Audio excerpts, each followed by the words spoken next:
የጠንቋይ ልጅ በአሌክስ አብርሃም። የሰርግ ፎቶአችን ያለበት ቦርድ እየዞረ ተጋባዥ እንግዶቹ ሊፈርሙና መልካም ምኞታቸውን ያሰፍሩ ነበር። ቆይቶ አንድ ጽሑፍ አየው። መልካም ድህነት ይላል። ብልግና አይደል? ጽሑፉን ጠንቅቄ ያውቀዋለሁ። የእርሱ ነው። ለዓመታት ፍቅረኛ የነበረው የያሬድ እጅ ጽሑፍ። ምን ነው ጸባዩ እንደ እጅ ጽሑፉ ቢያምር ኖሮ እላለሁ። አፈቅረው ነበር፣ እርሱም ያፈቅረኝ ነበር ወይም ይመስለኛል። የሱቅ ጠባቂ ናት የሚላት ሴት ጋር ተኛ። እዛ መገናኛ የልብስ ሱቅ አለው። ይቅርታ ላደርግለት ሰበብ ፈለግኩ። ጎበዝ ነው፣ በጥረቱ ኑሮን ያሸነፈ። እንዴት እዚህ ደረስክ ቢባል አንድ ሁለት ብሎ ደረጃውን የሚያስቆጥር ደስ የሚል ሕይወት ያለው ሀብታም የሆንኩ መስሎ እንዲሰማኝ ያደረገ ሰበብ ፈለግኩ፣ ክህደቱን የሚመጥን። ታፈቅራታለህ? አላፈቅራትም። ጠጥተህ ሰክረ ነበር? ኧረ መጠጥ የሚባል አላሸተትኩም እንኳን ልጠጣ። እሺ ሰልችቻለሁ?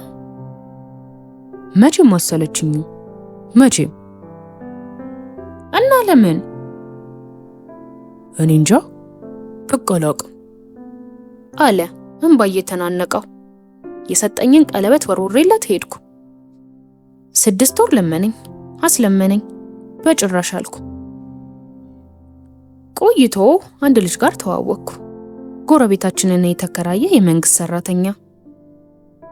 ያሬድ ጋር በተለያየን ሰሞን በቅንጡ መኪና የተመላለስኩበት የሰፈሪን ኮብልስቶን መንገድ በእግሬ ስኳትን ያገኘሁት ሰው ነው። አውሮ በመኳተን ጸባይና ትህትና ማረከኝ። አቀርቅሮ የተማረ ስልጡን ትሁት ነፍስ።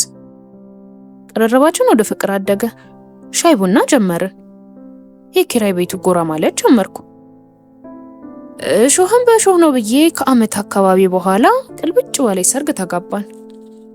አንዳንዱ ሾህ ሲያመረቅዝ ያኖራል። ያለ ካፊ እንደመጣ እንኳን ሳላየው መልካም ድህነት ብሎ ቦርድ ላይ ጻፈ። ሟርተኛ። ልክ ነበር። ገና ባገባው በሁለተኛ ዓመቴ ጸጉር የሚያቆም ድህነት ጋር ተፋጠጥኩ። የጠንቋይ ልጅ ሀብቱንስ ያገኘው ጅብ ጋልቦ እንደሆነ ምን አባት ይታወቃል? ይህን ሳስብ ነበር ደግሞ ነፍሴ በድህነት ውጤት የተጠናገረች መሆኑ የገባኝ። ድህነት ቃላትንም ቅላጼንም እሾህ ያደርጋል። ኑሮ ምቾት ሲነሳኝ በያሬድ ምቾት በቅናት ተቃጠልኩ። እርሱ በተልከሰከሰ እኔ ዋጋ መክፈል ነበረብኝ። ለምቾቴስ ብዬ እንዳላየው ማለፍ ነበረብኝ። የሀገራችን ሕይወት ለኩራትም ለይቅርታም አይመችም። ብር ብር ብቻ አልሆነም። ጎልድ ዲገር ባይ ሁሉ ወርቅ ቢያገኝ እስከ ምድር ወገብ ሊቆፍር ዶማውን ይዞ የሚዞር ነው። በዚህ ዘመን ማንም ቢያሟርት ድሃ ላይ ይደርሳል። ነብይ መሆን አይጠይቅም። በቀደም ታዲያ መንገድ ላይ ፀሐይ ሲካከኝ ያገኘኝና መኪናውን አቁሞ ግቢ አለኝ። ኩራት እየነቀነቀኝ ግን ደግሞ መሃል አናቴን እንደ ጊሾ ያኮሸለለው ፀሐይ ገፍቶኝ ገብቼ ተቀመጥኩ። ምናልባትም የወሬ ጉጉት። መኪና ከትዳር ይመቻል። ደግሞ ቅዝቃዜው፣ ደግሞም ደስ የሚል ሽታ። የራሴ ላብ ጠረን መኪናውን የሞላው እስኪመስለኝ የመቆሸሽ ስሜት ተሰማኝ። ደህና ነሽ አለኝ። አይመለከትም። እንደውም ወራጅ። እንደ እብድ አደረገኝ። ወሬ ሁሉ የደሃ ሆኗል። ወራጅ የታክሲ ቋንቋ ነው። አላቆመም። እኔም እንደገና ወራጅን አልደገምኳትም። ነገር አለኝ። ይህን ምቾት፣ ይህን ሰላም፣ ይህ ጎኔ የተቀመጠው ሰው የነጠቀኝ መስሎ ተሰማኝ። እሱ ሰጠ፣ እሱ ነሳ። የሰው ነገር የሰው ነው ብዬ ማለፍ አልቻልኩም። ነገር አማረኝ። አፌን መክፈት አማረኝ። ፍቅሬን እምነቴን ያለምንም ምክንያት ረግጠህ አንዲት ዱርዬ ጋር ተጋደምክ አልኩት መንገዳችን ላይ አይኔን ተክዬ። ለታክሲ የተሰለፈ ፀሐይ ያደቀቀው ህዝብ በዓል ሰሞን ነውና በጎች፣ በሬ መንገዱ ላይ ይርመሰመሳል። እንደዛ በግ እንደዛ የኔ ቢጤ እንደነዛ ተሰላፊዎች ነኝ ከዚህ ሲመለከቱኝ። ተበሳጨሁ። እንደ ተረጋጋ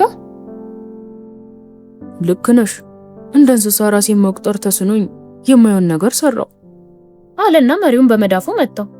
ቆይ መሪው ምን አደረገ? ዘዋሪ እንጂ መጠርቀም ያለበት። ሆ እንደ እንስሳ አይደለም እንደ ውሻ ነው የተልከሰከስከው አልኩት። ውሻም እንስሳ ነው አላለኝም። አዎ እንደ ውሻም እንደ አህያም ልክስክስና ደደቦኝ አንድ ቀን የማየውን ነገር ሰራው። አንድ የተረገመ ቀን። አንቺ ግን የልብ ይቅርታዬን ወርውረሽ በትዳር ስም እኔ ሰራሁትን ለዘላለም ልትሰሪ ወሰንሽ። መኪናውን አቆመ። ሰፈሬ አድርሶኝ ነበር። እንዴት ሰፈሬን አወቀው? ምንም ሳልናገር ወርጄ ሄድኩ። በትዳር ስም የማመነዝር ነው የሚመስለው። አዘገምኩ። ወደ ምኖርበት ከከተማ ያወጣ ኮንዶሚኒየም 4ኛ ፎቅ ላይ ባለቤቴ ጋር ወደ ምኖርበት ድህነት። የጠንቋይ ልጅ። ቀና ብዬ ህንጻውን ሳየው ጠዋት አስጥቻቸው የሄድኩት የባሌት 2 ሸሚዞች ህዝቡ ተሰዶ ባዶውን እንደቀረ አገር ባንዲራ በግዴለሽነት ይወዛወዛሉ። በትዳር ስም የማመነዝር መሰለኝ። ዞር ብዬ ተመለከትኩ። የአዲስ አበባ መብራት ፏ ብሏል። ስንት ያየውባት ከተማ እንደ ምራቅ የተፋችኝ መሰለኝ። የተሰደድኩ መሰለኝ። ሱዳን፣ ሊቢያ ቁም የአዲስ አበባን በትዝታ የማያት ያህል